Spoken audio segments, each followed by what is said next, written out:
Hello and welcome back to another edition, episode, something like that, of Pass the Syrup, the agency podcast.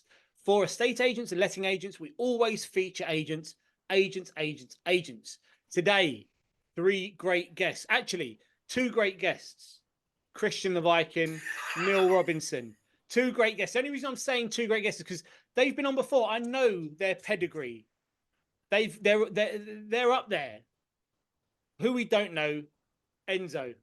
Enzo's going to pop his cherry on the podcast today, the week before Christmas. Enzo, Giardina, welcome to the podcast, sir. How are you?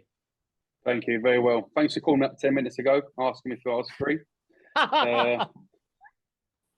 Lucky I brought in my lunch. That is a lie. That is not true. He set the tone very early. We're 30 seconds in, and he's letting us know what he's all about. I like it already. This is the third attempt. Well, to be fair, I mean, you play your part in letting the side down. But Neil, Kristjan, lovely to have you back. Everyone good? Hello, mate. Hoping you can hear me okay. No, Kristjan, we can't hear you. I'm concerned. Right. There's definitely some static, but let's see how we go. So, as always, we're going to kick off with the Agents Together Mentee issue of the week. So normally it would be presented by Sam Offley, but I did do a Ben Madden Classic and message him this morning and say, mate, I need some videos sent over. And he said he's out and about. He'll have to just give me the issues and I'll have to read them out to you guys. So if you don't know what Agents Together is, where have you been the last couple of years? But just in case not, it's a mentor-mentee charity. What I mean by that is it's set up for the property industry. If you think you would benefit from having a mentor, it's a free service where you can gain access to an experienced agent or someone from the property sector who can act as a mentor to you. If you're someone, I mean, everyone would benefit from having a mentor, or I believe everyone would. But if you think you may benefit from being a mentor, which from first-hand experience I can say is enormously rewarding, I would recommend reaching out to Sam Offley, getting involved with the charity. It's simply brilliant. And I know it's helped lots and lots of people. That's enough about the charity. Let's get on to the issue of the week, which Sam sent over. And so really simple one, good timing. Guys, what advice do you have to help agents wind down for Christmas? Great timing. This is going out over the Christmas period. Neil, what advice have you got for us or for the agents, for the mentees? Is it Christmas? No, actually, you know what? This might even go out first week in January, which would be amazing. I don't know. How do we wind down for Christmas? Book holidays. I'm not a massive Christmas person here, but I'll be honest with you. And I keep getting told that I'm miserable for it, but just don't really engage with it. I don't know whether that's because I'm a business owner. I don't know whether that's because I don't switch off. I'm not entirely sure. How do I wind down? I don't know. I'll have to think about that. Get a drink. Don't know. Enzo, over to you whilst the Viking sorts out his Wi-Fi.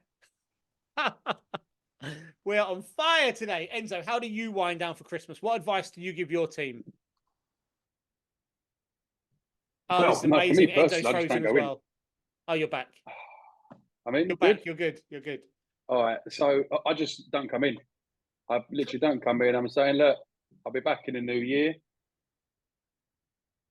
If you need me, you call me. Like the guys are in for a couple of hours, 3 days a week, short hours, just to sort of keep the heat off, really. But for me, I just get out there, be with friends, be with family, going into London, just try and absorb what's going on, really. Soak up the atmosphere, and try not to think about work. Try not to. Operative word, try. Yeah, I get that. Yeah. Neil, you struck on something. So a lot of, when people think about the mentors, mentee, the charity, people think mentees are going to be like sort of entry level roles. It's kids who are new to industry, but lots and lots of experienced agents are mentees. They're getting advice from people that have been in the industry a lot longer. So I think lots of mentees will think in the same way as you. I'm a business owner. Business owners, we don't ever switch off, which I fall into that camp where I'm on 24/7, but I quite like that. Like, I've got no problem with that. I don't see that as. What advice would you give to new maybe new business owners, or sort of the self-employed model is is really in vogue right now. And I think there's lots in the last year or two, lots of agents who have gone from maybe being employed and so not as much responsibility to now there is. What advice would you give them just to get used to how we have to now operate? Well, I think I was probably a little bit, because I do think it's important. I do think it's important to switch off, try and switch off, and it's important to have time away from your business. I'm not talking days, weeks, even if it's just a few hours. It's important to have time away from anything, because how else are you going to recharge your batteries? So that's what I tend to, even if it's just going out for the day or switching off, putting my laptop down. I murder me for sitting with that laptop, and then I invariably end up working. So I have to literally shut it, put it away, and go and do something. And I would advise anybody to. Yeah, I mean it's still, isn't it? Do what you love. Someone asked something similar on the last episode, and they said, "Well, me switching off, me enjoying myself is keeping my finger on the pulse. I want to know what's going on. I want to see what's happening." But yeah, it's each to their own. Wind down is someone summed it up quite nicely. Do whatever makes you happy. You certainly have to keep your finger on the pulse, of course. Then again, I think that I suppose it's different for self-employed agents who really only got themselves. But if you've got a small business and you are employing staff, then if you can't empower them, trust them to run the branches, departments, and not so much motivate themselves, but be disciplined, then why are you employing them? They're with the responsibilities. You have to let them get on with that. That allows you to kind of step back a little bit whenever you want to. Yeah, definitely. Keep on top of it rather than actually being with it. Not there to do the job for them. It's good. Kristjan, you're back. I'm back, and hopefully you can hear me properly now. Yep. Yeah. For now. What a shame. What a shame that is. So, advice from you for mentees: how do you wind down for Christmas? How do you switch off? Oh God, I'm not the best person at switching off. I think for me, what I try and encourage people to do is to try and, not switch off entirely, but like my thing is I try and encourage the guys to try and take inspiration from outside of our industry and look at ways that we can adopt that within it. So do they have an amazing customer experience somewhere, or do they jump on some new app or software, but nothing necessarily related to property? And is that something we feel could be embraced and kind of embedded within our approach to agency? So one of the projects I've given the team this year is I want everyone to come in the new year with an idea about how AI is going to improve their personal role in at least one specific way, but it's specific to them and their role. But yeah, we encourage the guys to come up with ideas of, like I said, experiences they have outside of the industry that could be brought in to make it better. But yeah, switching off, not my power to do that, I'm afraid. So I'll provide subtitles. I'm pretty sure the Viking doesn't switch off, generally speaking. I think that was what it was at the end. We're starting to lose you again. No. Right, sounds really bad. I'm going to move again. Bear with. Oh, this is a cracking episode so far, guys. We are on fire. Yeah. Enzo's freezing as well at times, so don't worry so much. Right, let's try and shift gears into some waffle. Neil, what would you like to discuss?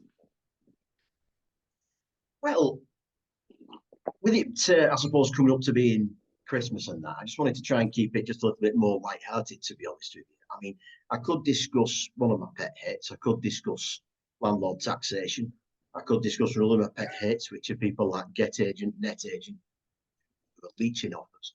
But instead, what I want to do is just poke a little bit of fun at basically people who pay our wages, because we don't, we spend a lot of time. So we all need clients. We love clients and we need them in order to run businesses. But at the end of the day, we got to poke for that. And if you follow me on LinkedIn, you'll probably see that I do sometimes post something I entitled things that happen to estate agents all the time. And you know, I would say they're not the annoying things as such, but it's a bit like being prodded in the chest every 30 seconds. You know, for instance, one prod's fine, but the more you get prodded, then the more likely there is going to be a bit of a minor freak out sooner or later. One of them, I mean, I imagine you've all got kind of stories about this, but one example that I want to give you is good old caller ID. So, for instance, you'll ring somebody, they miss the call, they ring you back. And what do they say? I've missed a call from. Sure, who have you missed the call from? I don't know. Do you know what it's regarding? No idea. Are you buying? Are you selling through us? Anything like that? Nope. Are you renting anything? Yeah, I'm hoping to rent one. We're finally getting somewhere. Do you know which property it is? Oh, yeah. 25 Acacia Avenue. Well, obviously, it's clearly about that then, isn't it? You know, you're obviously ringing about that. You've wasted about 30 seconds of our time trying to go through all of this. So that's one of the things. I don't know if you guys find anything that really kind of grinds your gears about the job. Something that is not necessarily a bad thing, but it happens really, really often and is enough to sort of make it, you know what, I don't even do this job. Enzo, you got anything that winds you up? Well, I was just going to tap onto that, really. Yeah, so we get the guys will get the inquiries in the morning. They'll probably call out, depending. They might say, "Can you give me a call to chat about the property?" And then you call them, and they're like, "Which property is that?" I'm like, "Well, this one, the 2-bed, where it is, the price." They're like, "Oh, did I inquire about that one?" I'm like, how many have you actually inquired about? Like, you've got to just be a bit selective sometimes, but it can be frustrating. Or they email, you email back, don't hear nothing, you follow up 2 or 3 times, you're like, why have you inquired in the first place? It's just it does get a bit frustrating. The one we talk about quite often is, so we don't get many prospective client leads from the portals. You know, they're good for buyers. They're not so great for prospective sellers who are specifically looking for a valuation. You know, converting a buyer to a seller, yeah, sure. But Zoopla have never ever sent us a genuine seller lead. Every time a seller lead comes through Zoopla, hi, how's it going? Got your details, love to discuss. Oh no, I don't know what you're talking about. I've got, obviously you've got your name, your details, you're on Zoopla. Do you remember being on that website? You wanted a valuation of your home. I haven't got a clue what you're talking about. What the am I going mad? I've got an email with your name and number on it. What are you talking about? No, I don't know. I must have pressed it by accident. What the fuck? But like, you must have pressed 6 buttons by accident to have sent this. It can't be like one button. You put your contact details in, for God's sake. And like, this is not an exaggeration. Every single one from Zoopla, it's like a running joke in our office. We think Zoopla are just sending us just fake stuff because they've got to send something. We never ever have a genuine seller lead from Zoopla. It's always, I haven't got a clue what you're talking about. It's fake stuff, or is there just too many buttons and too many fields and people just get? I just feel like they've gone through a journey of the user experience has got to involve 4 or 5, maybe even 6 buttons and entering their details. I would like a valuation. I call up. Oh, I don't remember doing that at all. It was 20 minutes ago. We get similar through on the market. You know, we get people saying that they're putting valuation inquiries. Really, what they want is a property to rent, and I don't know how on earth. I don't know how on earth they manage that. Yeah, Neil, I was going to say, I get it come through and on the market as well. Like, it says, valuation request. Doesn't have an address, and then I type in their email, I search their email, and our emails like they just inquired about a rental property, so they don't know what they're doing half the time. Yeah. And there should be some sort of verification, because I'm getting them daily sometimes. It's like, this is ridiculous. But Zoopla, I do get the odd actual valuation request from it. I've actually had a listing recently off the back of it. I don't believe you. Often. I think you're saying that just to make me discredit. You want to discredit me. That's what you're on. No. I can prove it to you if you ever wanted to. But yeah, there is a lot of frustration. There is frustration. Yeah, but even when you get the Rightmove, I'm still the Rightmove ones. Sorry, No, we get it with Rightmove as well. They make the inquiry, you follow up, you don't hear back, you follow up, you follow up, you follow up. It's like, are you pulling my leg here? What's going on? Sometimes you think it's the other agents mucking about, and sometimes it is. Well, yeah, a little bit of that. Like, we had a bad experience. I'm going to input this client's details into that agent, or I don't like system. Let them play with each other for a little while. I've never done that personally, but I've heard through the grapevine that it happens from time to time. So I'm not sure what you've heard, Kristjan, and I'm not sure if we're gonna even hear from you right now. I'm loving that we've so far had three different backgrounds for you. This is amazing. Yeah, we're eating Costa. Eating Costa coffee. Oh my God, it's no Kristjan. It's no better. I've done you for 3 different locations in Paramount. So I'm still full. Oh my God, isn't that? I don't worse. think. I think it's your laptop. I think it's something to do with your microphone. You're sounding worse than ever. It's gonna get worse. All right, I'm gonna get off that stuff. I'm gonna try joining on my phone. So this might be interesting. This is a horror show. This is so good. He just doesn't want to be here. This should have been He's Halloween. just making up Christmas. excuses. Sorry, Enzo. What'd you say? Yeah. He's just doing it on purpose. He doesn't actually want to be here. Well, I mean, I'm starting to feel the same way. He could have said he's at the dog groomers or had an appointment at dog groomers again. Or was that somebody else? Okay, so nagging issues. Yeah, people call up with silly inquiries, or we don't have genuine inquiries. Does other little things? Do agents still not share keys in your neck of the woods? When you want to borrow a set of keys, someone's got them. They're out on a viewing with them right now. Any of that ever happen? On the odd occasion, it's usually the same agent as well. Yeah.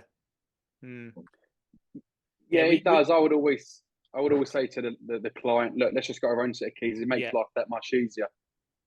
Yeah. Ultimately, if they want to be selling or renting their property, they're going to work with us, aren't they? Well, you like to think so. Yeah, I think so. Kristjan, this is the one. I can feel it. The clarity in the image looks stronger. This is the one. I think this is the one. Better on my phone. Beautiful. This is better than on my phone. I just need to get my AirPods connected, and we'll be absolutely flying. You're right now. You're good to go. Mustard. I mean, as it happens though, because you're on the narrow. The beard. The beard is taking up the whole shot. I mean, it's accentuated, isn't it? Yeah. How's that? Is that better? Wonderful. Absolutely amazing. Is this the front of Paramount's office? So this is. Here we are. Wow, nice little tour. Oh, yeah. And a Christmas tree. Nice. This is the headquarters of a mega multi-award-winning estate agency. Looks like. This is amazing. The bank. I like to think that you're not on a seat and you're just like a genie or something. The way you're spinning. I've just got mad pirouetting skills. I can believe it. Who's waving behind you? Someone in the background was waving. They wanted to get on the show. Who was waving in the background? They've gone. I didn't really need to ask that question, did I? They're not going to introduce themselves. Yeah, very rude. Very rude. I'm getting a bit seasick. I'm not sure about anyone else. There we go. So that's how we roll. So, Kristjan, what are your pet hates? What are the annoying little things that happen all the time in agency that get to you? Well, I think you guys had a valid one. These mysterious leads that come in and then you call them up. Either you can't get hold of them at all, or you call them up and they have no idea what you're talking about. Or I think even better one is when you get the same inquiry from the person who never answers the call. So they inquire about a property, you chase them umpteen times. You're like, right, they're never going to answer. Delete. A week later, the same person inquires about the same property. Call them umpteen times, nothing. But a week later, the same thing again, and then mysteriously answer the phone. Oh, thanks for calling me back about this property. You're like... Yeah. When you finally do speak to them, they all say, "Well, why do you keep putting these inquiries in? Why do you never ring me back?" Yeah. Oh, nice of you to finally call. I've been waiting for 2 weeks. Yeah. Called you 6 times a day for 2 weeks. Is it still available? Oh, mate. One of my favourites actually is when you're speaking to a potential valuation. They've got the house on the market for somebody else, and they're saying, "Oh, my current agent, the marketing, communication, forget to do things, services, keeping in touch, I've no viewings, they're rude, can't get hold of them, they're just talking. You're like, oh, I'm sorry to hear you've had a bad experience. Here's what we do. We go through a service and all that kind of thing. That sounds absolutely brilliant. What do you charge? So we tell them, oh, that's expensive. This agent's only charging me £1,000. Well, that's bloody why they're charging you £1,000, and that's exactly why you're slagging them off. Yeah, that's another one of my pet hates, unfortunately. Yeah. Yep. Fee merchants. Mm. No idea about value. Only look at the cost. All right. Nice couple of things we got off our chest there, chaps. Like that. In the feel year, better get now. this off his chest. Enzo, coming in hot to you. What would you like to talk about? I've got another little one. Steady on. Boxing Day listings. All I right. don't see the point of them. Like, for me, Boxing Days, obviously leftover turkey. No, there's never leftovers in There's my no house. leftovers, but is there? Come on. Nah, there's not. But it's Christmas. It's just another Christmas day. Like, who wants to be? Why is he playing around with his? Oh, he's gone again. Anyone who's just listening to this has no idea what's going on. But Kristjan is just having a party with a camera, in case anyone's wondering. Yeah. But go on, Enzo. Yeah. Boxing Day listings. Like, I don't know many people that actually look at Boxing Day or want to look at properties on Boxing Day. They're with the family, having days off. They just want to chill out. Like, wait until the new year to list if you're going to list, really. And then, the views are big on Rightmove and on all the portals. Maybe, but what's a couple of days or a week to wait? Just list it once everyone's back in the new year. What's the pressure? Because you're not going to be doing viewings over Christmas or on New Year's Eve, are you? You're not going to do on New Year's Day. So you might as well wait to do the viewings. Start the process as a fresh. Neil, what do you reckon? You got any opinion on this?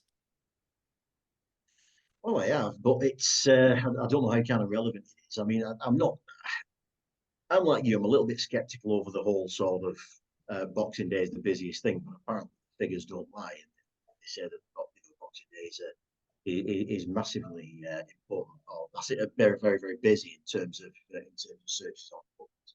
Apparently, one of the biggest shopping days on online when you buy it on Amazon or something like that is Christmas Day. You know, so who are we to argue with that? You're right though about the viewings. People, I think, will tend to wait until but even so, look, whether there's truth in it or not, I think it's a good selling point and a good talking point rather for the customers. I think that if we do say to people, you know, you do want to reduce the price of property, we tend to use it for price reductions more than anything. And the answer we invariably get at this time is yeah. So we do tend to then use the box. Neil, your internet just dropped and we didn't hear the answer you invariably get. And now we are all so desperate to hear what's the answer you normally get? 42. No, yeah. No, they said they'll wait till the new year. You know, so what we tend to do is use Boxing Day as just a bit of a talking point. Just say, well, look, don't wait till the new year. Sort it out on Boxing Day. You know, and we tend to use the so-called island viewing figures, so to speak, as a way to actually get that. Work. Tech is killing me today. It is just killing me. Neil, you're a bit in and out right now. Kristjan, you look like you're back in the game, so I'm going to pivot I'm straight hopefully over to back you. and on it now. I've found a quiet room where you've not got the background office. Hopefully we're all good now. You were there in the first place. That's where you started. Yeah, but now he's got the where internet. I started, but I was on my laptop before. I'm now on my phone, which seems to be handling the Wi-Fi fine. Let's not jinx it. It's beautiful. It's working beautifully. Kristjan, Boxing Day launches. Yes. What do you reckon? I mean, we're just letting. So I've always found it to be a bit of nonsense. I think, look, there's logic to it, right? All your family, you sit around, you get through Christmas Day, Christmas Eve, Christmas Day, you get to Boxing Day, and you're just looking at anything to distract yourself. And look, it's a well-known fact, Rightmove has been a top 10 UK website for like 20 years. Not top 10 property website, top 10 website. search. You know, it's embedded in our public's conscience now. So logic dictates you're sat there, fed up of talking to Uncle Frank and Auntie Suze and listening to your mum tell you about how you need to lose a bit of weight for the new year. And you Well, sit man, yourself will you in stop, the corner. stop and coming to either my think house? about how I feel attacked. yeah. Well, you either sit there, right? You either think realistically, you're either starting to form real plans of, you know what, it is time we made a move, it is time, whatever, or it's pure escapism, and I think that's what it is most of the time, is pure escapism, and people just jumping on, and they just want to have a look. What does £1 million get me in Cornwall? Or, you know, oh, if I won the lottery tomorrow, what's the most swankiest pad I could buy in London?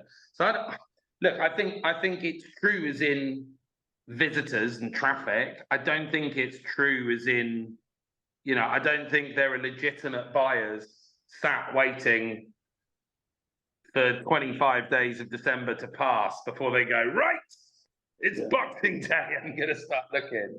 And even if it is true, if every agent in the country listed all of their stock on Boxing Day, well, then you kind of all lose the impact of having a new listing come to market, because you're going to have 50,000 listings hit the market on the same day, which waters down your new to market effect anyway. So yeah, look, I think like all things, you know, there's an element of marketing truth to it, but yeah, I'm not sure I buy into it as it being. It might be the busiest day of the year on Rightmove. It doesn't necessarily mean it's the most effective or revenue generating day on Rightmove.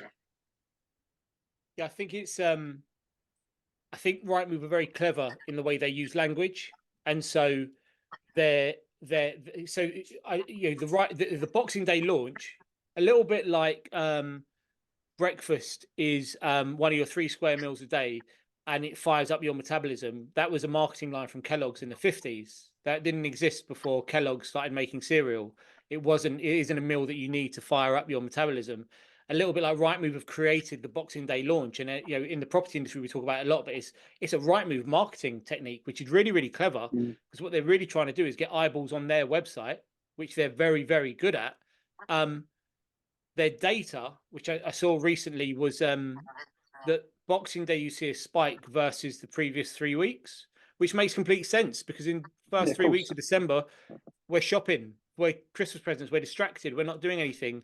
And then, as Kristjan points out, there's escapism, or there's, my God, I've had 14 people in my house all day Christmas Day. I need a bigger house. I need to see what's happening on Rightmove. Can we afford to move? Because I can't do this again next year. That conversation, I'm sure, comes up a lot. Can we get a bigger dining space? Because I'm going to kill one of my nieces or nephews. So and look, Rightmove is very clever. You look at their big format marketing the last few years. Their posters aren't about come and buy a house on our portal. It's all about, you know, what was it? I think it's one day or something like that was their tagline this year or last year. So they're not even trying to say come and find your property on now. They're just prospecting, saying just come and have a daydream. Just come and have a little waltz around the what ifs and the maybes. And look, I think that's the kind of player they are and the kind of space that they have. I think that's absolutely right. And I think that kind of leads into another interesting point. And I think Dr. Photo also kind of jumped on this earlier this year. I don't know if you guys saw Dr. Photo, or DCTR as they're now known. A month or 2 ago, they put out this like mini fake publication called Brick, and they sent it out to most of the agents in the country. And it was basically all about calling out how boring estate agency marketing is. All of us are, oh, here's a property that's sold on your street. Oh, here's one you missed out on.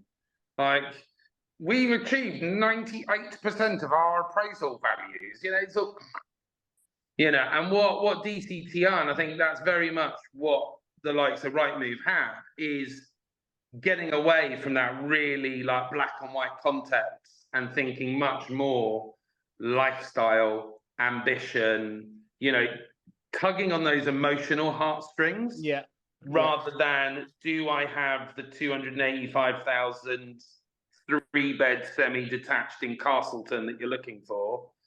Kristjan, No, I think it's but actually. I've got every dream house you ever want to live in on our website. So come and have a look at those. I think it's even simpler than that, to be honest. I think that Rightmove are not in the business of selling houses; they're in the business of collecting fees from us, and they know damn well that the more people they have on that website, the more people who are looking at that website, the more they can justify fees. And that, to me, is. But equally, they're constantly engaging their audience, right? They're constantly bringing their audience back to say, "Oh, look at this. Think about this. Have a look at this. Or there's a new way you can look at things this way. You can find new things that way. And here's a new data set we've added." They keep bringing people back, and it's hand in hand, isn't it? Like you say, Neil. It's they've got to generate the traffic and ultimately the leads to create the revenue to keep those of you who pay Rightmove fees. Keep paying them fees. And equally for the consumer, they've got to give a reason to keep Rightmove embedded in their psyche, to keep them coming back as their, to maintain that kind of neurological link of, oh, it's a property question. Oh, I'll start with Rightmove. And that's what they've been genius at. And that's what the likes of Boomin and On the Market and a lot of the other pretenders that have come and gone. I mean, my God, there's probably at least 30 I can think of in the last decade that have come, have gone. And none of them have grasped the fact that pitching to a consumer that they can come and find the property they're looking for on a property website, that's never going to get the buy-in. That's never going to get the engagement that people want. It's got to be more ethereal. And like I said, that's why I loved, if you haven't seen the brick stuff DCTR put together, do get in touch with them afterwards, because I think Tom was making a really valid point that he was looking, he'd been to an advertising awards, and he was like, there were hundreds of advertisers recognized or marketing campaigns recognized in this huge international marketing event, and there was one property company in there. One property advert got recognized among hundreds, if not thousands, of shortlisted marketing content. And yet you think, we're all lucky enough to work in this field that it's a part of everybody's life. We're not selling people luxury headphones or a nice pair of slippers or, a new accessory for your car.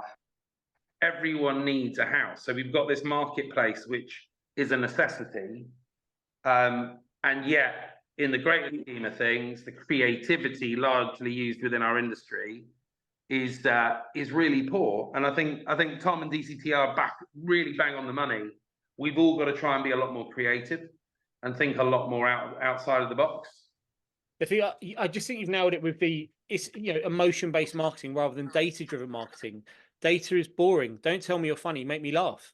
It's not about. Well, I mean, it is. We all as an industry, it's very dull, isn't it? It's not emotive. Even though we work in one of the most emotive industries you could hope to work in. Exactly. Data should tell you where to put the advert. Data should tell you where to put the advert and should help you get a profile of who your creative advert is targeted at.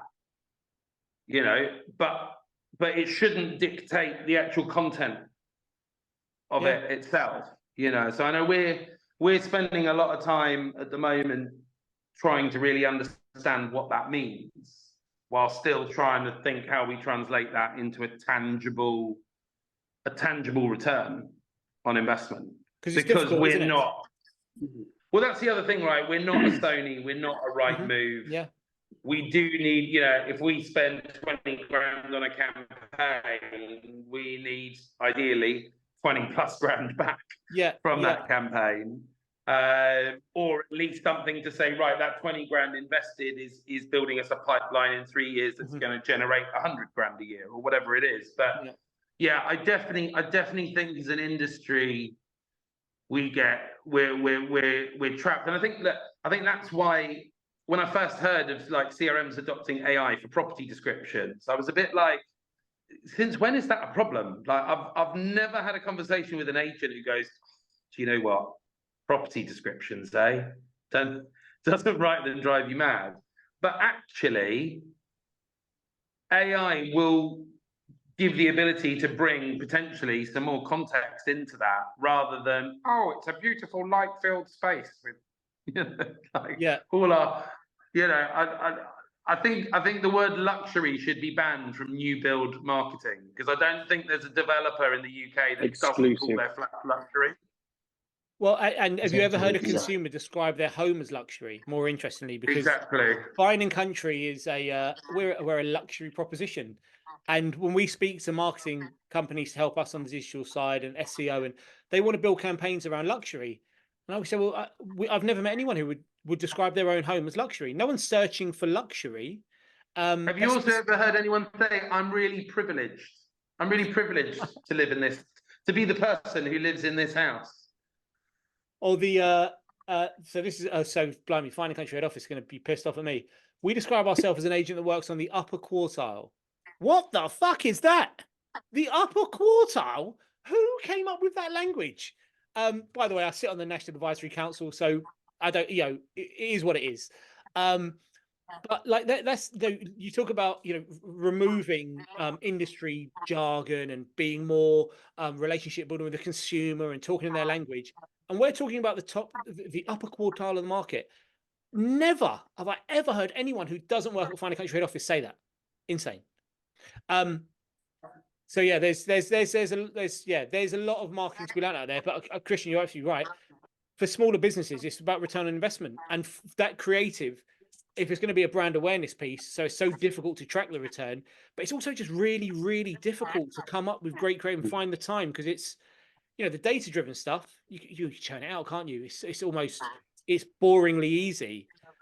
Finding the time to do something quite special, we all get bogged down. Get your head above the parapet and look for creative is risky, right? Creative, you ultimately have to take a punt. And look, take it from someone who did something creative earlier on this year, which didn't necessarily delight everyone as much as we thought it would. What was this? When you're being a bit risky and when you're being a bit creative, and when you tend to push the boundaries of what people would consider normal marketing, you've got to accept the fact that it's not always going to get the response you want. What was it? I forgot though. Yeah, Enzo doesn't know. Tell Enzo. Share, Kristjan. Billboard. So we actually did it for Valentine's Day. Back for Valentines, we did a window display with what was it? I think there were 8. We basically built these boxes that fitted in our windows, and 8 of them had little wooden figure couples doing things that couples do. 4 or 5 of them were very innocent, sat on a sofa holding hands, sharing a bathroom together. The other 3, not so innocent, shall we say? Nothing that you wouldn't expect your sort of 10-year-olds to do cheekily with some figurines in a toy store if they were left alone and unsupervised for a few minutes. Nothing offensive. But basically, we put it up for Valentine's. It ended up, we got some really good traction through it, some really nice comments and engagement. So it stayed up until Pride. And then during Pride, we got targeted by a right-wing media group who basically came into the office with a hidden camera and basically tried to suggest that our window was sexualizing children. And I won't go into too much detail, but down that road, we got shared on right-wing social media sites a lot. We got targeted by some delightful people. Incredibly, I think we were basically attacked as a business for about a month. Threats on our lives, threatening phone calls, emails about bullets with our name on, and all sorts of fun stuff. But the interesting thing was, of the probably like 400 or 500 engagements we had over that month, about 3 we connected to London. And then the vast majority were either like industrial working towns, north of England into Scotland, We had people from South Africa. We had people from the southern states in America, the outback of Australia, you know, all the kind of areas where people are renowned for their culture and open-mindedness, and where, you know, understandably getting very upset about a tiny shop window display in a little corner of London. But yeah, I think, you know, you have to roll with it. I wouldn't wish that experience on my worst enemy. It is probably one of the most horrendous things I've been through in my life, and I think to my business partner as well. But look, we knew with the winners play we were doing, we knew we were being very cheeky. We knew we were pushing the boundaries and being tongue in cheek. But you know, as I explained to some of the legitimate inquiries that we got, because we did get some legitimate people reaching about our window display, going, don't you think this is a bit much? Do you think this is appropriate? And I was like, look, if we were a little village in Oxfordshire, would we have put that window display in? Absolutely not.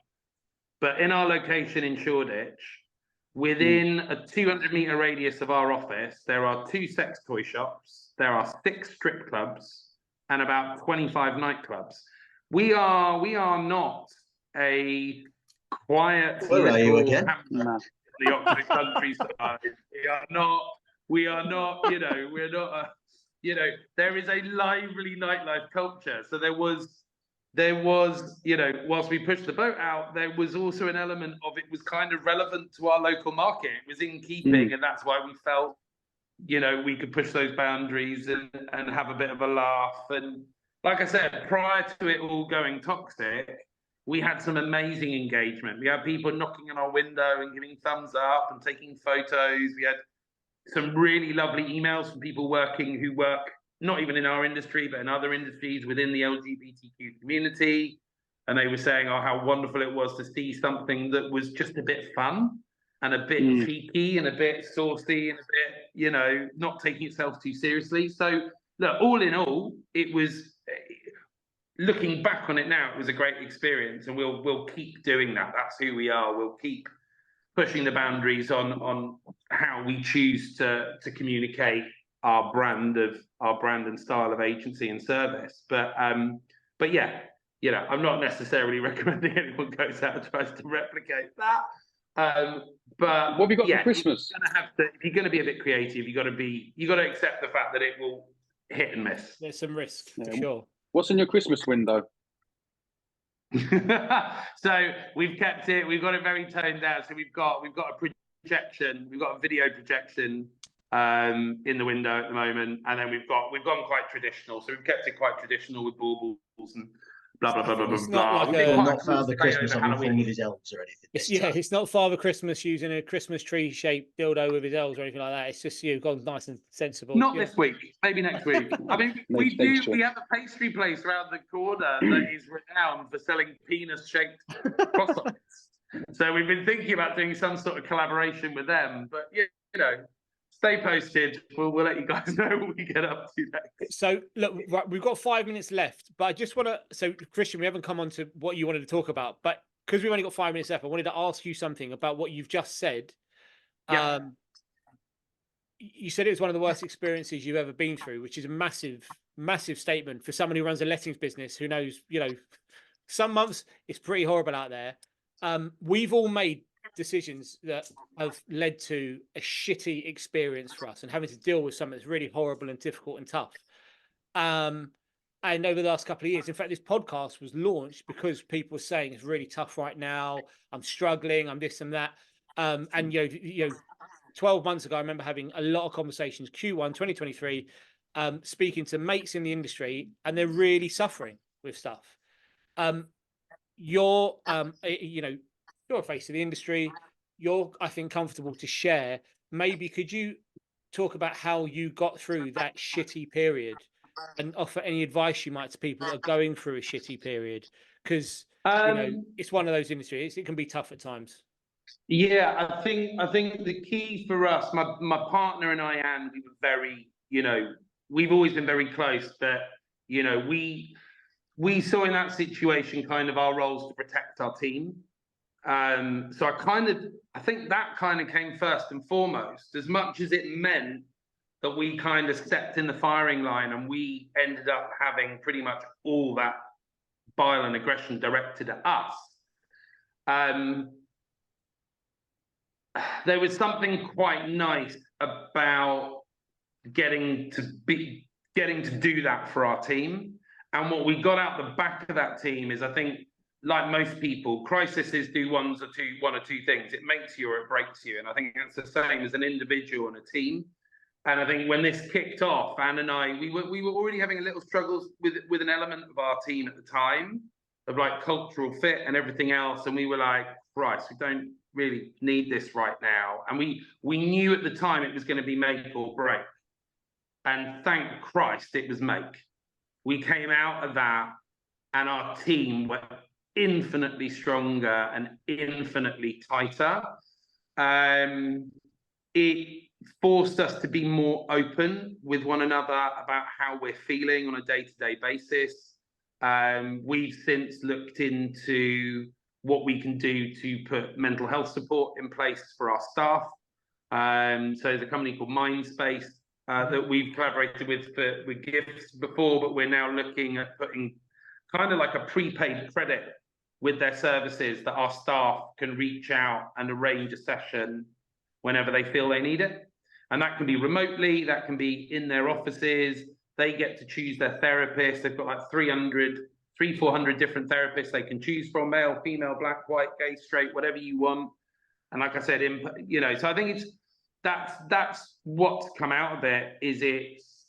And I think it's reassured us that, that was like I said, that was the most horrible thing I've been through, definitely an agency, and one of the most horrible things I've been through in my life, full stop. But again, it's that thing of what doesn't kill you makes you stronger. So coming through that, I now feel like if something like that happened again, I would be much better equipped to handle it, and I would be able to compartmentalize it a bit more. And as an agency, we would have a bit more of a plan in place of, right, this is how we do it. Okay. Look, I think it's really it's good for people to hear, because one of my favorite lines is, it's not your, I mean, that's a very specific thing, but most problems we deal with, somebody else has dealt with them in the past, someone's going to have to deal with them in the future, and shared experiences just help. The major takeaway is they're talking more, which the sales environment attracts a certain character, and that character doesn't always necessarily want to show emotion or show vulnerability. But I think when it's tough, keep going. If you're doing the right thing and it still feels tough, you just got to, if you're going through hell, keep going, right? Come out the other side, like you said, stronger generally. Hopefully it doesn't break. But yeah, for me, the major thing is talk to someone, anyone, because once it's out in the open, I think you find yourself feeling so much better. Well, no, we had phenomenal support during that time. I mean, thankfully, no one leapt to our defense on social media, because that was my main fear, was that we've got a lot of friends and advocates in this industry, and I was really worried that people would kind of go to war for us on social media, and then it would become this infinitely bigger thing. And I'm glad to say that everyone was sensible enough to know not to do that. But we had some amazing, as much as we had the horrible stuff, we had some incredible emails, WhatsApp and phone calls from people across the sector, people that we know, people that we don't know, people within small agencies, people within some of the biggest agencies in the country. I mean, we had some really, really lovely messages of support. And I think that's the other thing to remember as well. And that meant a lot. Sometimes that's all you need to do to give someone a bit of help. And it doesn't need to be public. It doesn't need to be a comment on Pi or Letting Agent Today or whatever. You don't even necessarily have to shout about it on Facebook. You'll usually be able to reach out to somebody direct or DM their Facebook page privately.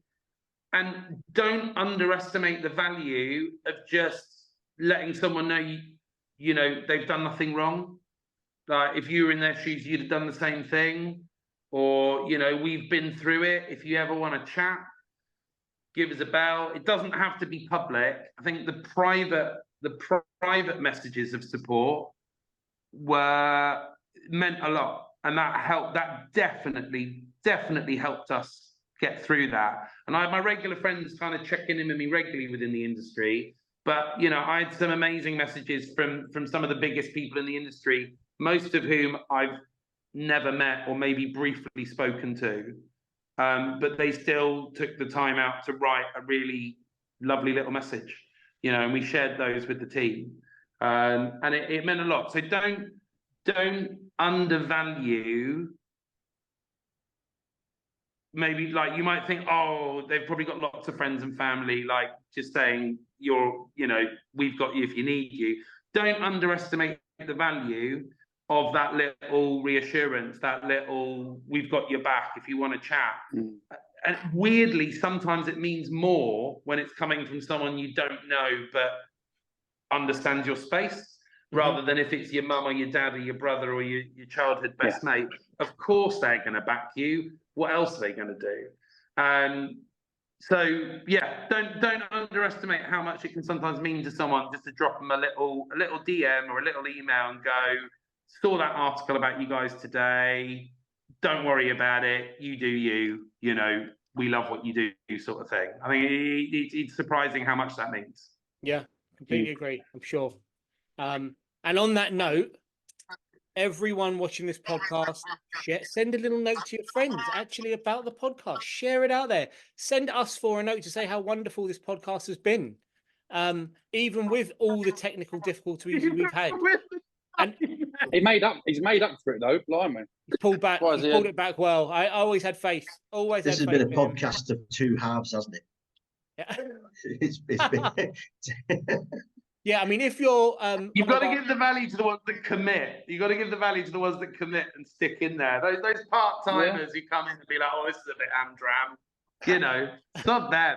It's the ones that stick with us. So, listen, they get the real juicy nuggets. So what that means is basically, right now, 12 people are left watching. 12 people a week make it to the end. We're 4 of them, but you're welcome, guys. Kristjan, that was a big finish to the end. Thank you everyone for coming. Thanks guys for being coming on the show. Really where I was going with that. It's been an interesting episode. Technical difficulties aside, Enzo popped his cherry. Great to have you on. Neil, I love the insight into the fact that your customers piss you off. I'm there with you, mate. I'm absolutely there. And Kristjan, give it a rest for the sex toys, please. Keep them for at home. I refuse. We're going to hand over to Watkins. He's going to do his big finish for us as always. This episode, so today, I think is probably something like the 27th of April for Christmas. So you've had you're now bored of Rightmove. You've finished on Boxing Day. You're listening to this podcast. Hope you have wonderful New Year's. See you guys. Thank you for being on, chaps. It's been great. Have a good one, guys. You ain't heard it from me, all right, but I've got this cracking idea. When I had really dark hair and none of this grey shit, what a great way to get decent listings was, wait for it, this is off the press. Every neck went to view the property before it came on the market. Fucking hell. You're going to say, well, I ain't got time for that. The question is, are you going to make time? Because that's what people want. They want an agent that's going to care, that's actually going to know the properties. Could be a unique selling point. Have a think about it. You heard it here first.